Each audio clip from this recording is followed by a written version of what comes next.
د بریکوټ د سترخار سب ډیویژن بریکوټ نساس پدرانه خدمت کې حاضر وو. څنګه سب ډیویژن بریکوټ د ټریفیک مسلې راتلې ولې چې دلته کې د بونیر ډیسټریکټ او دیر او د خواوشانه د سودا په غرض باندې بشمار خلک راځي. د ټریفیک یو لوی روحجانو د اختر ایوب خان د راتلو سره که یو طرف ته د ټریفیک نظام ټیک شوی دی نو بل طرف ته جرایم پیشه خلک هم په تېښته مجبور شي. اختر ایوب خان دا راته ووایي چې ستاسو د راتلو سره د ټریفیک نظام باندې تاسو زیات فوکس وکړو. مین وجه څه وه، شکایات څه وو؟ مهرباني جی سهیل باچا ډېره مهرباني. غالیګي ته چې زه راغلم نو پای کې ما دا نوٹ کړو چې زموږ سره صرف په غالیګي سرکل کې یو بازار دی، ډېر غټ بازار دی زموږ سره. په منګوره ښار پسې ورپسې که تاسو دویم غټ بازار ووایي نو بله بریکوټ بازار وي. ځکه دلته کې زموږ سره بونیر کم موږ سره ایډجسټن چې زموږ ضلع ده د هغې زیات کاروبار چې دي خلک چې دي هغه دلته راځي د تجارت لپاره. بل د دې ځای خلک هم ټول کاروباریان دي، تجارتیان دي. نو زموږ سره د ټریفیک مسله ډېره زیاته چې نو هغې ګمبیر پوزیشن اخیستی او لکه خرابېده ورځ ورځه. نو په هغې کې موږ افسرانو صاحبانو ته خواست وکړو چې یو خو موږ له نفري سیوا کې ټریفیک والا موږ به خپله نفریم سیوا کړې د دې بازار دپاره ټریفیک روا دوا ساتلو دپاره، او بل موږ ته پور لیفټر اویلیبل کړو چې دا به زموږ سره یي ریګولر. نو دی به دلته کې خپل کاروایي نه کوي. نو انشاءالله تاسو به وګورئ. او دا خو موږ سهیل باچا ستاسو مهرباني ده چې تاسو موږ سره په دې مسله باندې ډېر باتچیت کړی یو څو ورځې مخکې د ټریفیک په حوالې سره. نو انشاءالله چې ستاسو زموږ سره تعاون وي نو انشاءالله چې دا مسلې وړې مسلې دا اختر ایوب خان دلته کې د پاک فوج د اختیاراتو منتقل کېدو د وجې نه ستاسو په اوږو باندې ذمهواري یو په دوه شوه. څه ګڼئ د سیکیورټي صورتحال او دلته کې منشیات فروش یا کم جرایم پیشه خلک چې دي د هغوی دا وخت څه صورتحال دی؟ نو منشیات فروشان چې تاسو وګورئ جي هغه تاسو لیدلي دي د هغوی د کورونو مخې ته موږ باقاعده ناکې لګولي دي، د هغوی د کورونو دروازې مخې ته ولاړ دي، د هغوی تلاشیان هم کوي ټایم په ټایم باندې کال ته څوک ځي راځي د هغې هم کوي. نو انشاءالله چې د هغې رزلټ په تاسو څو ورځو کې وګورئ چې انشاءالله دا علاقه به زموږ چې دي د منشیاتو نه پاکه شي. بل د اختیاراتو حوالې سره چې کوم هغه سیول انتظامیت حواله شي د پولیس ته نو زمونږ نفري کم چې زمونږ سټرنث و د پولیس هغه د دې حالاتو نه مخکې چې نن کم و نامناسب و خو د حالاتو مطابق و چې هغه وخت کې داسې دومره څه نه و. د هغې نه پس موږ باندې د خدای له طرفه وه چې کوم حالات په موږ باندې راغلو هغه ډېر خراب حالات و، په هغې کې موږ ډېر نقصان بیا موندو. نو د هغې سره زمونږ افسرانو چې دي نو زمونږ ټریننګونه ښه کړل، زمونږ نفري سیوا کړه، موږ ته جدید اسلحې راکړې، د هغې ټریننګونه موږ له راکړو. نو انشاءالله چې پاک فوج چې کوم اختیارات موږ ته راکړي دي نو د هغې کوم دغه چې روان دی امن پوزیشن حالات چې کوم روان دي دا موږ برقرار ساتو. انشاءالله دا به ښه کوو خو خرابېدو له به نه ورکوو. اختر ایوب خان ویلی کېږي چې کوم ګاډي چې دي هغه بې درکه شوي په هغې کې تاسو پیک پوینټ ته رسېدلي هلته چې کوم د دې سرغنه دی هغوی د تاسو نږدې شوي دي که څه حقیقت دی؟ بالکل جی زه چې راغلی یم په هغې کې موږ یو ګاډی دوه ریکور هم کړو خو چې کوم مین کس دی هغه د خپلې علاقې نه لږ ورک شوی دی. هغه پوه شوی چې کسان یې نیولي دي نو هغه سړی چې دی نو هغه فلحال د هغې علاقې نه ورک دی. نو په هغې باندې چې موږ د هغې پوزیشن ټایم په ټایم معلوموو، په هغې باندې ریډونه کوو. نو انشاءالله چې د هغه د قانون د ګریپ نه دی پټېدی نه شي او انشاءالله زموږ په لاس به راځي.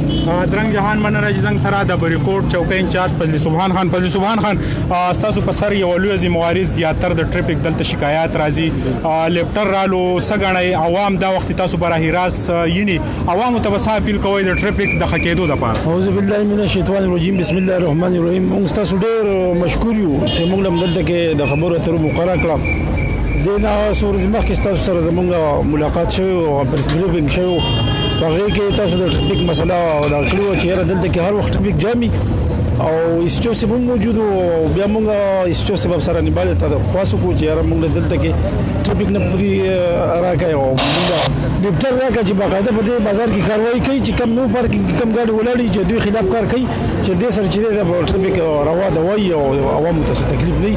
دا وخت د بریکوټ چوکۍ انچارج براح راست زنګ په سکرین موجود دی. دا کم خلک چې د بریکوټ لوکل دي که دا لږ پیدل دی دکانونو ته راځي او دا ګاډي په ګراجونو کې لږ بند ساتي نو یو به د پېټرولو بچتي بل به صحت ښه شي. نو تاسو ورته څه اپیل کوئ؟ بس موږ ورته دا اپیل کوو چې دوی د خپل ګاډي چې دي په داسې مخصوص ځای باندې مخصوص پارکینګ ولا برابر کړي چې په هغې کې ولاړ دي نو پیدل نه راځي خیر دی خو دوی د یو پارکینګ ځان ته مقرر کړي باقاعده په هغې کې به دوی ګاډي محفوظ ولاړ دي او بل عوامو ته به هم تکلیف نه وي. بازار چې دی دا به هم کلیر وي، موږ ته به هم تکلیف نه وي. موږ به زموږ نورې ډیوټیانې ډېرې زیاتې دي نو دلته کې هر وخت موږ په بازار کې منډې تړلې وو نو دلته موږ منډې د بریکوټ ستر کم کیپیټل ښار چې دی بازار چې دی په هغې کې د ټریفیک یو لوی روحجان و او د هغې د وجې نه د سوات ډي پي او په خصوصي هدایاتو باندې چې دی دلته لیفټر تعین تعینات کړی شوی دی پوره هفته چې دا مهم به چلیږي او د دغه لفټر په ذریعه باندې بې ځایه ولاړ ګاډي چې دي هغه به دې ځای نه هټاویږي. دلته چې تمام پبلک ته هغوی ته به هم مشکلات خو که د ټریفک سره دغه خلک هم چې دی تعاون وکړي خپل ګاډي چې دی د روډ په کناره نه ودرئ نو د ټریفک رواني چې دی به روان ده. وایي تاسو ته مونږ دا لفټر ښیو چې د دې لفټر په ذریعه باندې دا وخت یو ګاډی چوت کړی شوی دی دا تاسو ګورئ زموږ په سکرین باندې او د دې کوم مالک چې دی هغه به پراپر جرمانه کیږي او د هغې نه بعد چې دی دا ګاډی به حواله کیږي. دا راته ووایي چې دا لفټر ایټ ا ټایم چې دی څونه ګاډو ګنجایش چې دی هغه لري او دا ګاډی به اوس تاسو چېرته بوځئ؟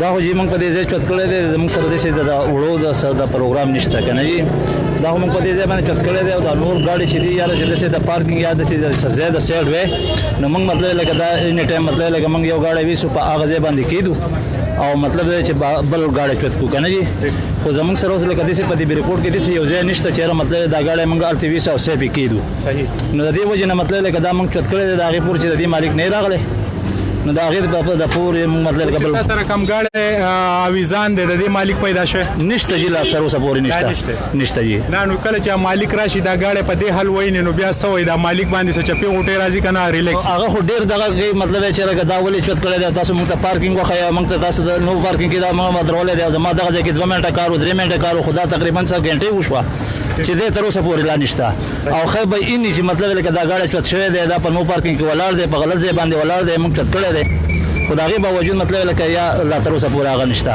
د خیبر پښتونخوا د ټریفک مثال چې دی په پوره صوبو کې ورکولی کېږي نو ستاسو بیا رویه څنګه وي د پبلک سره؟ ما خو خپله رویه ډېره ښه ساتو موږ مطلب د عوام سره څونه چې مطلب زموږ نه کېږي او موږ کولی شو مطلب لکه د هغې نه زیات تر موږ مطلب خپل رویه ښه ساتو. درنګ جهان مننه چې دا تاسو ګورئ لفټر کم انچارج چې و هغه د ګاډو تفصیل وي د بریکوټ بازار صورتحال هم تاسو زموږ په سکرین باندې وکتو. ضرورت هم د دې خبرې دی چې موږ خپل ګاډي چې دی په مخصوص چې کم پارکینګ نامینیټ شوی دی په هغه ځایونو کې ودرو او د نو پارکینګ کم بورډونه چې دي هلته کې ګوریز وکړو د خپل ګاډي د ودرېدو نه. د کیمرامین عبدالحسین سره سهیل باچا بریکوټ.